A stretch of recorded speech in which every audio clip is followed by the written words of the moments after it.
저희가 2월 달에 성도의 언어 이런 이야기를 살펴보고 있는데요.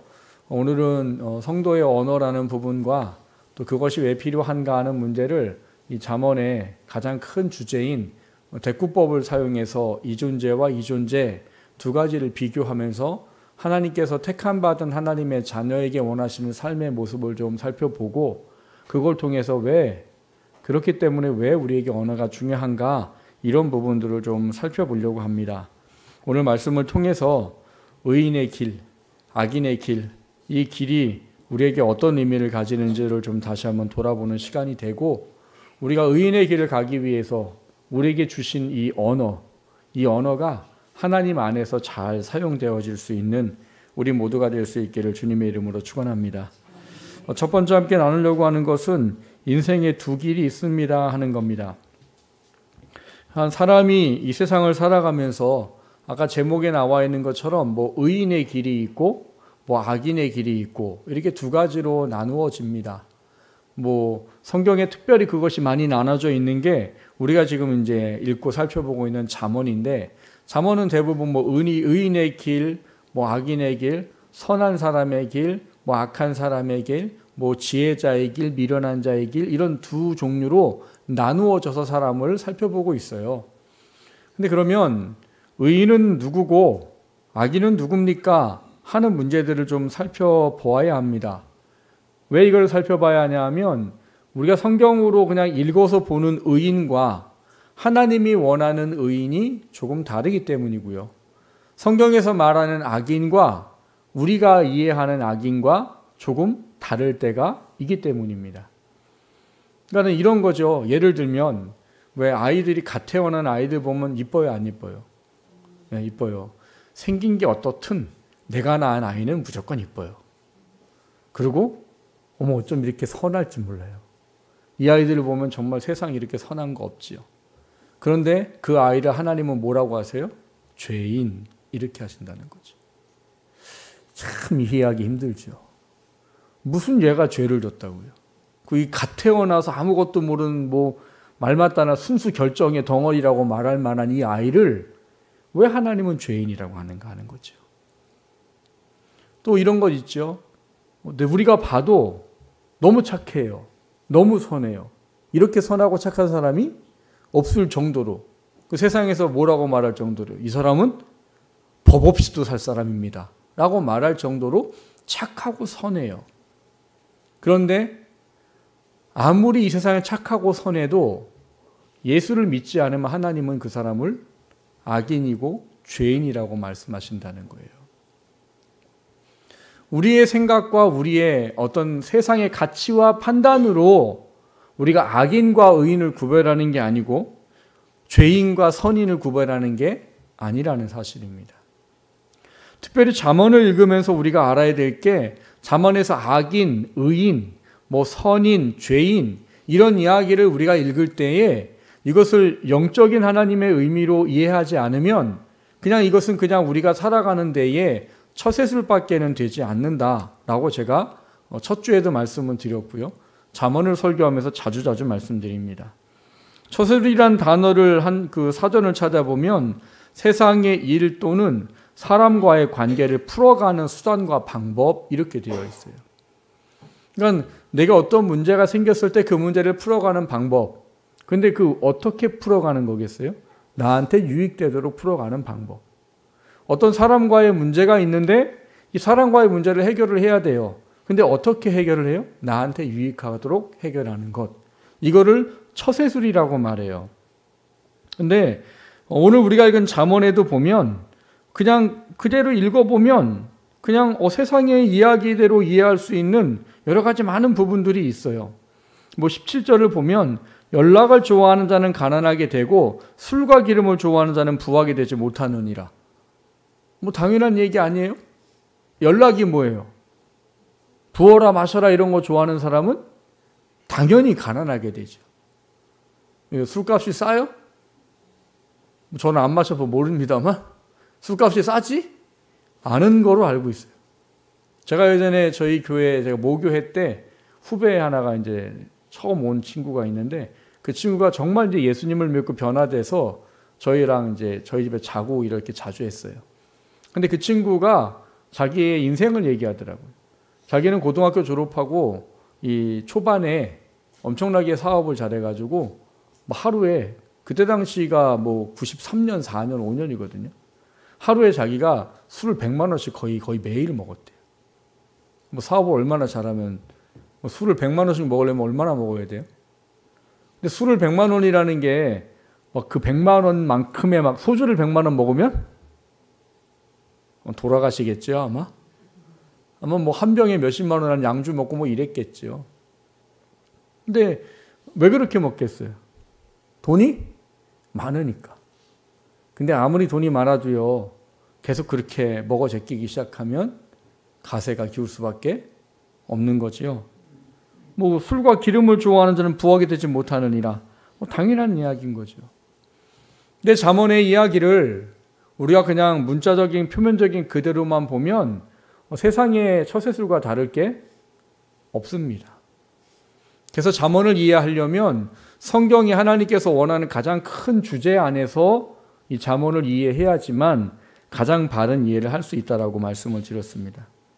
의인 길, 악인의 길, 이 두 가지도 결국은 마찬가지입니다.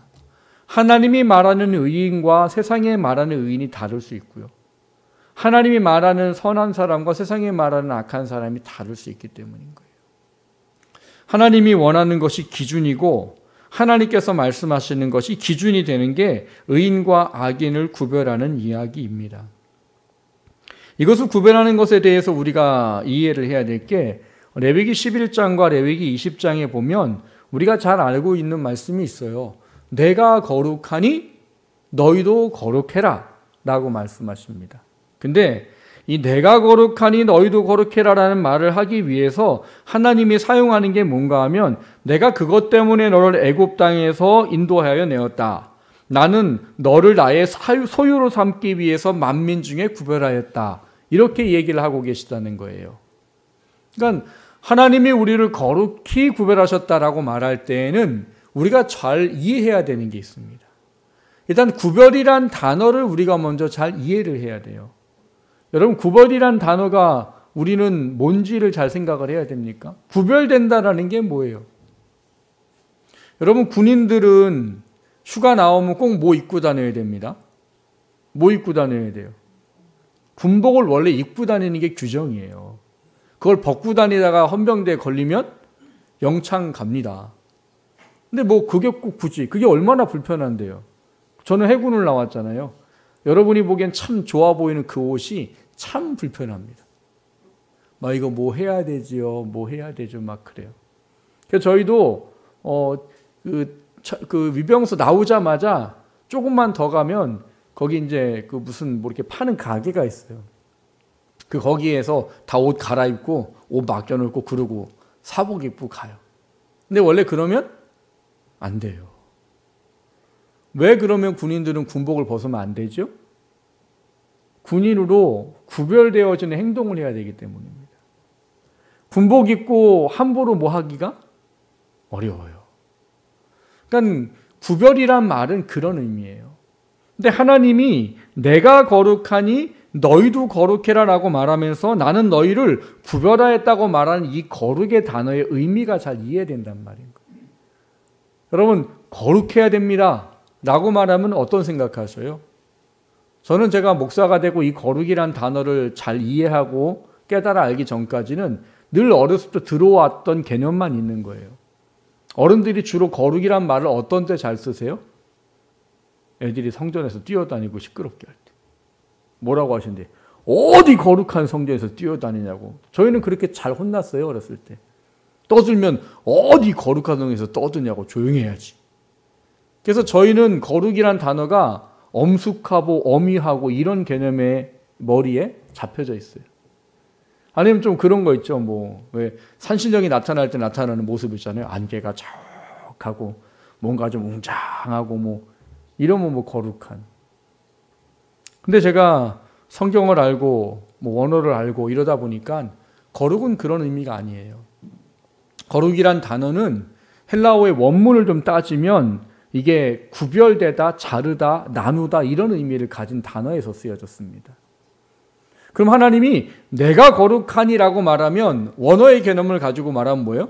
나는 구별되었으니, 나는 나뉘어져 있으니, 나는 잘려져 있으니 이런 개념일 거라는 것이죠.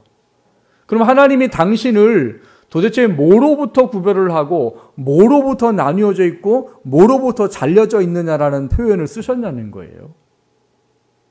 그거를 성경이 가르쳐주는 단어로 말하면 죄입니다. 하나님은 죄와 절대로 함께 하실 수가 없는 그런 분이세요. 그래서 죄인이 죄의 문제를 해결하지 않냐고 하나님을 보면 어떻게 돼요? 죽습니다. 그래서 구약시대 때의 이스라엘 사람들이 하나님을 참 무서워한 이유가 이 죄에 대한 문제 때문이에요. 그리고 죄를 가지고 있으면 하나님께 가까이 올 수가 없어요. 그리고 하나님에는 요만큼의 죄도 그 죄의 가능성도 없으신 완전한 선하고 의로우신 분이세요. 그래서 그분의 말씀이 죄의 기준이고 모든 것을 판별하는 근거예요. 그럼 그 하나님이 우리한테 야, 내가 죄랑 상관이 없으니 너희도 죄와 상관이 없어야 된다 라고 말씀하시는 이야기란 말이에요. 내가 거룩하니 너희도 거룩해라. 그 말은 무슨 얘기예요? 내가 죄와 상관없으니 너도 죄와 상관없어라 이런 얘기예요. 그래서 그거를 하기 위해서 하나님이 가르쳐 주신 게 앞서 읽어드렸던 레위기 11장이나 레위기 20장에 야, 내가 거룩하니 너도 거룩해라. 뭐 지금 설명한 말로 드리면 내가 죄가 상관없으니 너도 죄와 상관없어라 이러면서 여러 가지 계명과 율법들을 주셨습니다. 특별히 레위기 11장에는 이 정한 짐승, 부정한 짐승 이런 거를 구별을 해서 먹을 수 있는 짐승과 먹지 못하는 짐승을 해놨어요. 근데 거기에 나와 있는 이 부정하다고 말하는 짐승들을 우리나라 사람들은 굉장히 좋아합니다. 엄청나게 좋아해요. 왜 남자들이 꼬리를 먹어야 된다는 게 있죠? 여자들 그거 먹으면 혼나요. 남자들이 먹어야 된다고 하는 뭐 먹어요? 장어. 먹어보신 분만 얘기하신 거죠. 뭐. 장어는 근데 성경에 부정한 짐승입니다. 왜냐하면 물에 사는 것 중에 먹을 수 있는 건 규정이 뭐가 돼 있어요? 비늘이 있고 지느러미가 있고 아가미가 있는 것만 먹을 수 있어요. 장어는 비늘이 없어요. 지느러미도 없어요. 그러니까 먹을 수가 없어요. 그리고 성경에 기록되어져 있는 하나님의 말씀대로 살면 우리는 다 가난하게만 살아야 될 것 같고 맨날 억울하게만 살아야 될 것 같고 손해만 보면 살아야 될 것 같아요. 왜 예수님이 친히 그러셨거든요. 부자 되려고 하지 말아라. 그렇게 말씀을 하셨잖아요. 왜 예수님이 우리가 부자 되길 원치 않을까요? 그리고 하나님이 그런 규제를 주셨잖아요. 누가 내 오른뺨을 때리든 왼뺨을 돌려대라. 이 무슨 억울함이. 한 대 맞으면 한 대 때리라고 해도 속이 시원하지 않은데 내가 한 대 맞았으니까 왼뺨을 돌려대라냐? 그러니까 하나님 말씀대로 살면 우리는 부자로 살면 안 되고 다 지질이 궁상으로 살고 맨날 가난하게 살아야 되고 맨날 억울하게 살아야 되고 뭐 이런 것 같아요. 왜 하나님은 그러셨을까요? 왜 하나님은 우리에게 세상 사람들이 말하는 정력제를 먹지 말라고 하셨을까요? 왜요?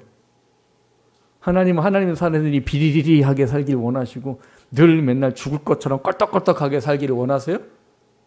그런 거 보시면서 기뻐하셔요? 야, 내 백성이 참 힘들고 어렵게 사는구나. 그래, 잘 살고 있다. 이러신 하나님이세요? 제가 이 말씀 드릴 때마다 늘 말씀드리는 게 요한 3서 2절이에요. 요한 3서 2절에 보면 무슨 말씀이 있다고요? 내 영혼이 잘됨 같이 범사가 잘되고 강건하기를 구하노라 이렇게 돼 있어요.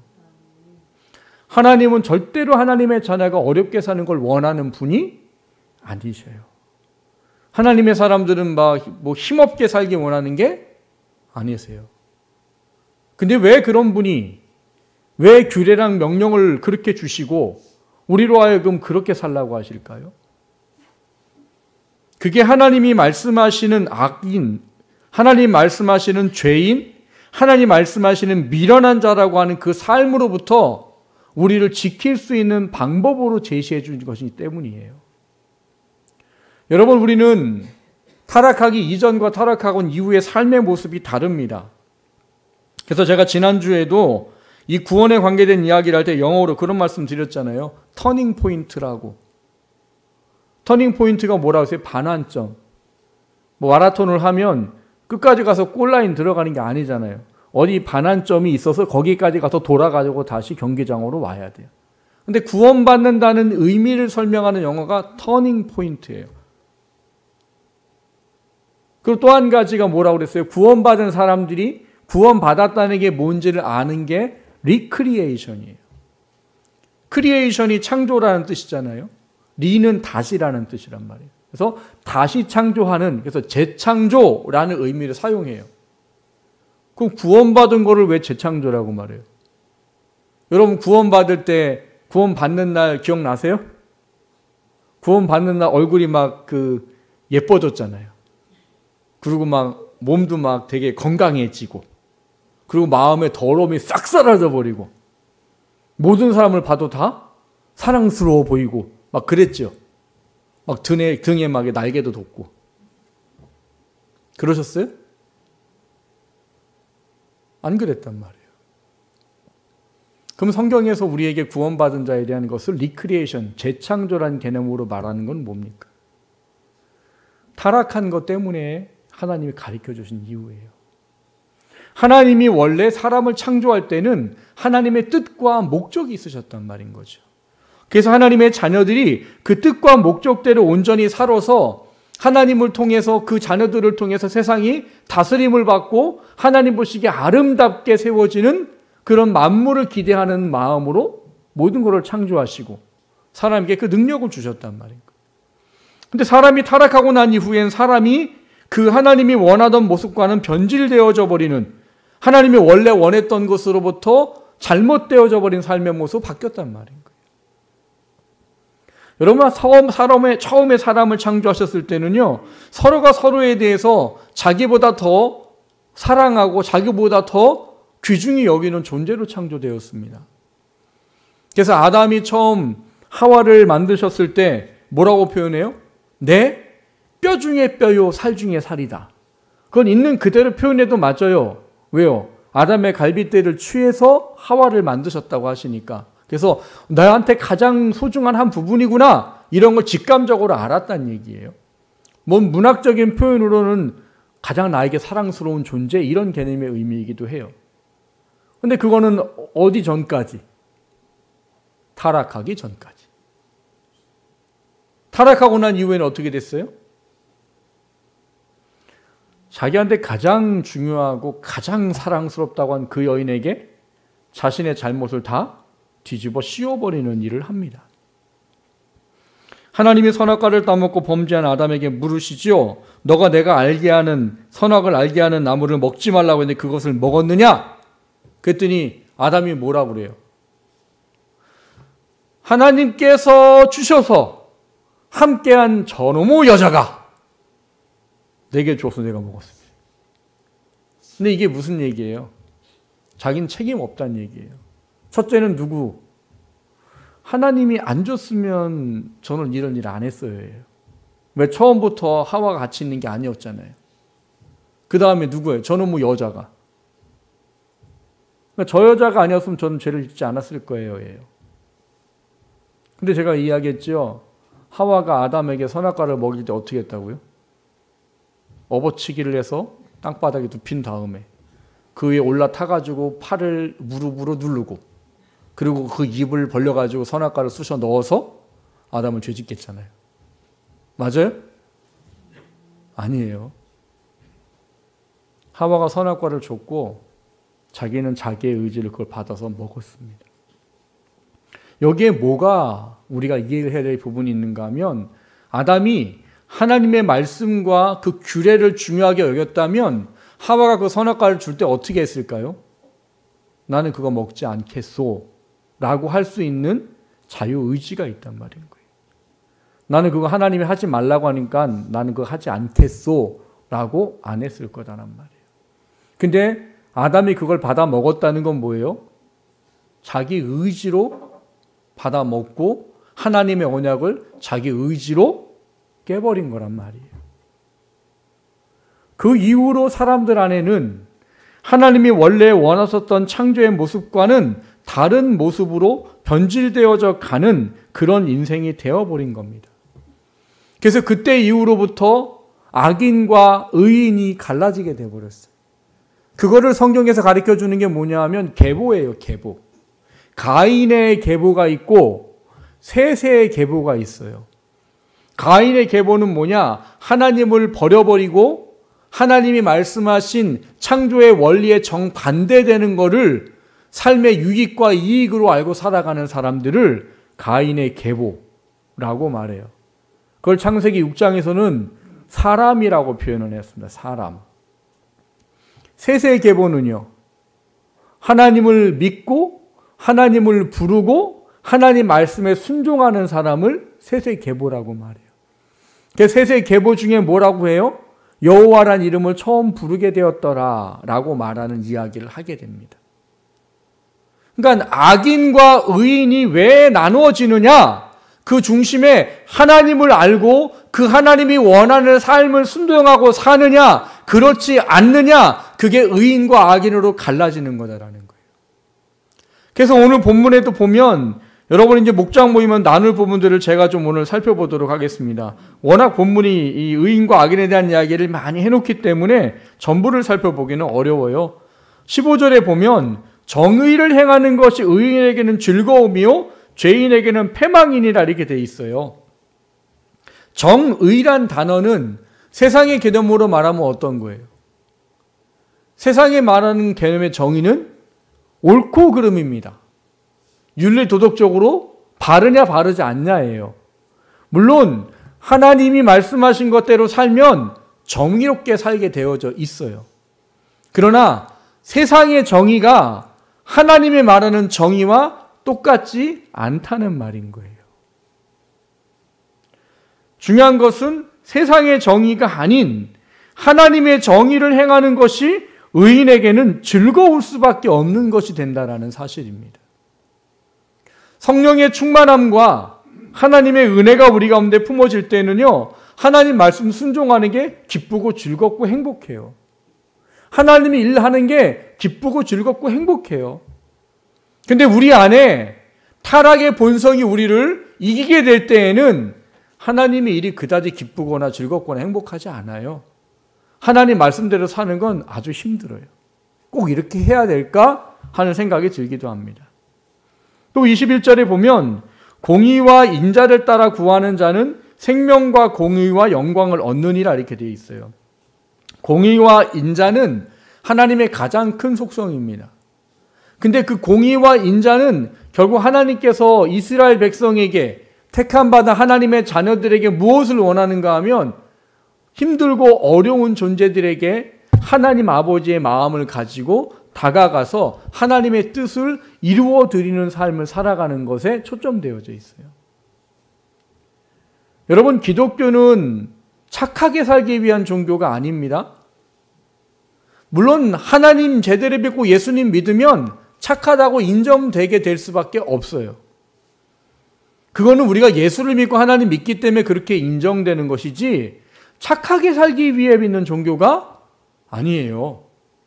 우리는 우리의 영혼의 문제를 해결받고 하나님 앞에 설 때 우리의 영으로 하나님께 인정받기 위해서 예수님을 믿고 기독교를 믿는 거예요. 그리고 하나님 말씀에 순종하는 이유도 하나님께 인정받기 위한 게 본질인 겁니다. 공의와 인자를 설명할 때 하나님이 가장 많이 쓰는 게 바로 가난하고 불쌍한 사람을 도우라는 이야기. 근데 여러분, 가난하고 불쌍한 사람을 돕는 것 자체가 하나님이 원하는 게 아니고요. 그것을 하는 것이 하나님을 믿는 믿음 안에 산다라는 것을 삶에서 이루어가도록 하고 그거를 통해서 하나님의 사람으로 살아간다라는 것을 삶에서 늘 확증하고 확인할 수 있도록 하기 위해서 그 사람들을 돌아보라는 거예요. 왜냐? 타락한 본성은 가난한 사람을 돌보지 않게 되어 있습니다. 하나님이 참된 경건은 이란 말을 하시면서 우리한테 참된 경건에 대한 중요한 교훈을 가르쳐 줍니다. 그걸 뭐라고 가르쳐 주느냐? 참 고아와 참 과부를 그들의 환난 가운데 돌아보는 것이니라라고 가르쳐 줘요. 그런데 여러분, 이 시대를 이해하라고 했어요. 이 말씀을 줄 때는 1세기예요. 1세기 이스라엘 사람들이 사는 나라는 우리나라가 일제강점기 때와 똑같다고 보시면 맞아요. 일제강점기 때 하루 3끼 먹는 건 기적이에요. 하루 한 끼라도 밥을 먹을 수 있다면 그것 또한 기적이에요. 뭐 숟가락 뺏어가고 다 뺏어가는 그 시대인데요. 그래서 뭐 나뭇가지 벗겨서 뭐 삶아 먹고 뭐 이런 얘기를 할 때란 말이에요. 근데 여러분, 그런 때에 하나님이 하나님의 말씀을 순종하라고 가난한 사람을 돕는 게 쉬울까요? 불가능해 보이는 이야기입니다. 그런데 그때 하나님 말씀에 순종한다면 그 사람은 하나님 앞에 절대적인 의인이요, 절대적인 하나님을 믿는 사람인 거죠. 그거는 뭐로도 증명할 필요가 없다는 말이에요. 그래서 여러분이 잘 알고 있는 예수님께서 들어준 이야기 중에 이 부자와 이 과부, 가난한 과부의 헌금에 대한 교훈이 그런 의미를 갖고 있는 겁니다. 부자는 성경에 뭐라고 써있느냐? 자기 중에 많은 것 중에 하나님께 드렸고, 과부는 자기 하루에 이 양식의 값을 전부를 하나님께 드렸다고 그래요. 예전에는 그거를 그렇게 이해하신 분들이 많았어요. 과부는 전부를 드렸기 때문에 하나님께서 많이 했다고 말씀하시고, 부자는 있는 것 중에 얼마를 그냥 드렸기 때문에 하나님이 부자보다 가난한 사람, 이 과부가 더 많이 드렸다고 말하는 거라고. 그래서 우린 하나님께 전부를 드려야 된다고 이렇게 설교하는 경우들이 많았어요. 근데 그 전부는 하루의 양식의 값의 전부지 그 여인이 가지고 있는 전 재산이 아니에요. 그리고 전부를 드렸기 때문에 하나님께서 그를 인정한 게 아니라 그 힘들고 어려운 상황 속에 하나님 말씀에 순종했던 그 순종 때문에 하나님이 그렇게 이해를 하게 하신 겁니다. 여러분, 가난한 과부라고 규정을 해놓았단 말이에요. 그 인원한 가난한 과부의 하루 먹을 양식의 값이 얼마냐? 2렙돈. 2렙돈은 현재의 환율로 계산을 하면 6,000원 정도 됩니다. 여러분, 6,000원 갖고 이 네포시에서 밥 한 끼 먹기? 거의 불가능해요. 먹으려면 어디 가야 돼요? 여기 상으로 시장하면 거기 짜장면집 가면 거기는 3,000원이잖아요. 얼마 전에 좋은 정보를 하나 들었어요. 홍성 그 시장에 가면 3,000원짜리 칼국수가 있는데 엄청 맛있다고. 뭐 그거면은 2끼 먹을 수 있겠네요. 근데 여러분, 짜장면이든 칼국수든 다 뭐예요? 면이에요. 먹고 나면 조금 있다 보면 배고픕니다. 과부가 가난하다고 표현한 그거예요.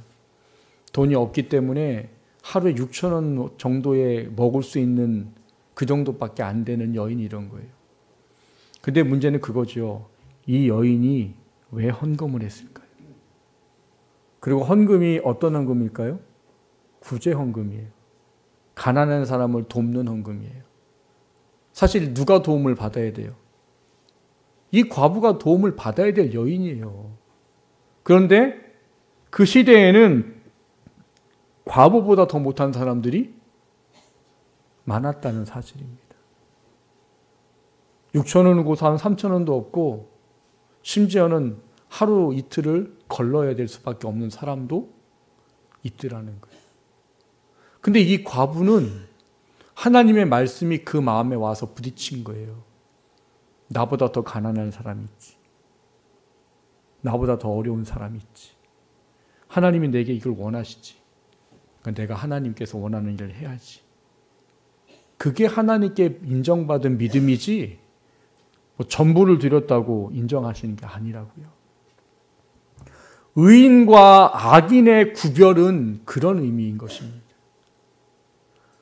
하나님이 원하는 걸 내가 하고 싶지 않아도 나한테는 손해되는 거고 나한테는 불편해도 그거를 할 수 있는 사람이 의인이란 이야기예요. 그래서 이 하나님 말씀에 순종하는 개념들이 26절에 보면 어떤 자는 종일토록 탐하기만 하나 의인은 아끼지 아니하고 베푸느니라 이렇게 되어 있습니다. 타락한 이후에 사람에게 찾아온 것 중에 하나가 뭐냐? 탐심이에요. 탐심. 나만 괜찮으면 돼요. 그리고 이 탐심은 끝이 없습니다. 채워지지 않아요. 여러분, 우리는 통장에 1,000만 원이 있으면 감사하잖아요. 내 통장에 지금 1억이라도 있으면 무지하게 감사하잖아요. 근데 여러분, 100억이나 있는 재산가가 만족하며 살까요? 200억 벌기를 원합니다. 200억을 가진 사람이 200억 있으면 만족할까요? 400억을 원합니다. 그게 타락의 본성이에요. 사람의 욕심은 채워지지 않아요. 근데 문제는 이 탐심이 결국은 하나님의 사람으로 살아가지 못하도록 하는, 하나님보다 물질을 더 사모하고 사랑하는 그런 심령을 가지게 만들지만, 앞서 말씀드린 두 과부의 렙돈처럼 의인은 그것을 하나님이 원하시기 때문에 도울 수 있는 믿음을 가진 게 악인과 의인의 차이라고 말씀을 하고 있다는 말이에요. 그리고 마지막 31절에 가면 싸울날을 위하여 마병을 예비하거니와 이김은 여호와께 있느니라. 나는 이 말씀에 대한 믿음을 가지고 있느냐 없느냐에 대한 이야기입니다. 이 이야기는 30절을 이해를 해야 됩니다. 30절에 보면 지혜로도 못하고 명철로도 못하고 모략으로도 여호와를 당하지 못하느니라 라는 개념의 의미가 그 안에 믿음으로 있느냐예요. 그러니까 타락의 본성은요, 내가 자꾸 뭔가를 해야 되고, 그리고 내가 나의 이걸 채우기 위해서 부단히 뭔가를 해야 돼요.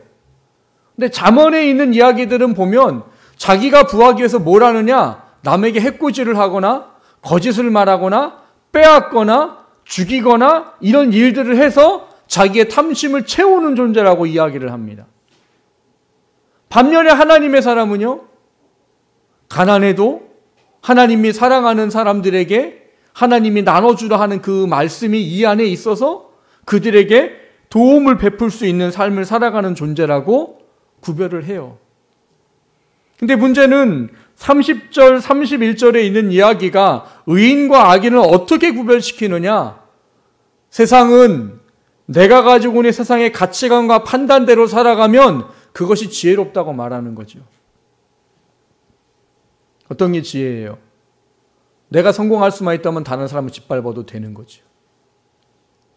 내가 부할 수만 있다면 다른 사람에게 사기를 쳐도 괜찮은 거죠. 내가 더 많아질 수만 있다면 남의 것을 빼앗아도 괜찮은 거지요. 그래서 그거를 위해서 세상에 가지고 말하는 지혜를 지혜라고 여기고 살아간다는 거예요. 근데 하나님은 뭐라고 그래요? 그런 것으로 하지 말라는 거죠. 하나님이 뭐라고 말씀하시고 무엇을 원하시는지의 마음을 맞추라는 겁니다.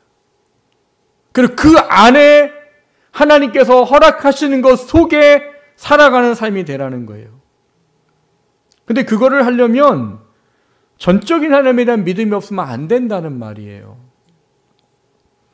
여러분 31절에 보면 싸울날을 위하여 마병을 예비하지만 이김은 여호와께 있다. 이게 무슨 말이에요? 여러분 전쟁을 하려면 뭐가 있어야 됩니까? 무기가 있어야 되겠죠. 무기도 구식이 좋아요? 신식이 좋아요? 신식이 좋죠. 저는 배에서 사격을 하거든요. 해상 사격이라고. 근데 이 사람이 저희 배보다 전에 나왔던 건 사람이 이렇게 맞추는 거예요.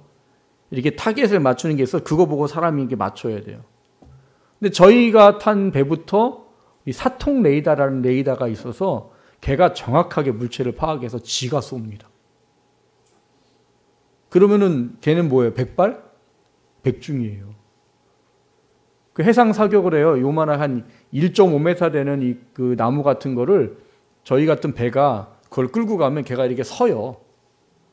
그 서고 쭉 가면 큰 배들이 코딱지만한 한 1.5m 되는 그 타켓을 멀리 막 몇천 미터 밑에서 밖에서 그 레이더를 가지고 정확히 그걸 맞춥니다. 그런 무기를 가진 배가 이기겠어요? 아니면 이거 맞춰가지고 막 이거 하는 배가 이기겠어요? 당연히 최신식 무기가 이기겠죠. 성경에서 말하는 마병이 그런 거예요. 그 시대에는 최신식 무기인 거예요.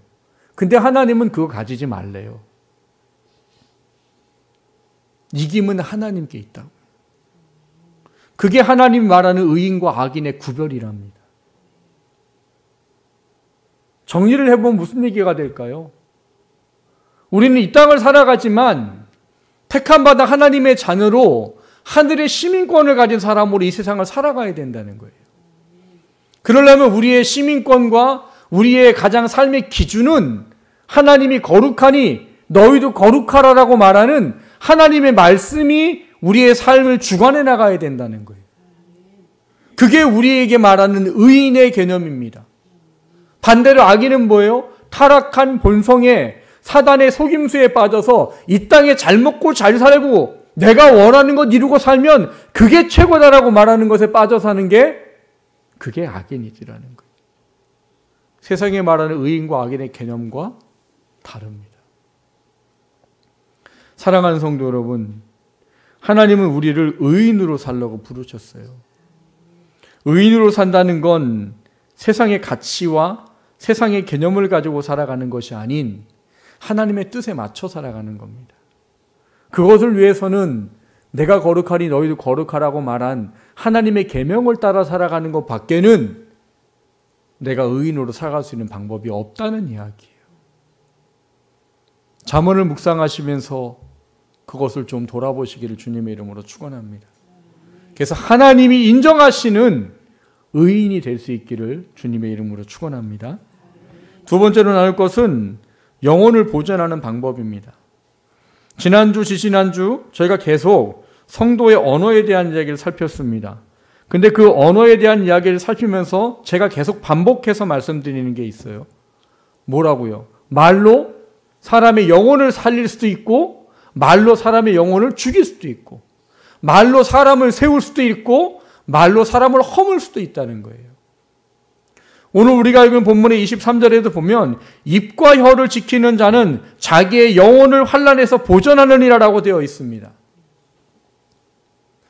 내가 하는 말이 내가 하는 상대방을 세울 수도 있고 허물 수도 있고 살릴 수도 있고 죽일 수도 있는 것에 멈추는 게 아니라 내 영혼을 환난에서 보존할 수 있는 일 또한 내 말이 그것을 판가름내더라는 거예요.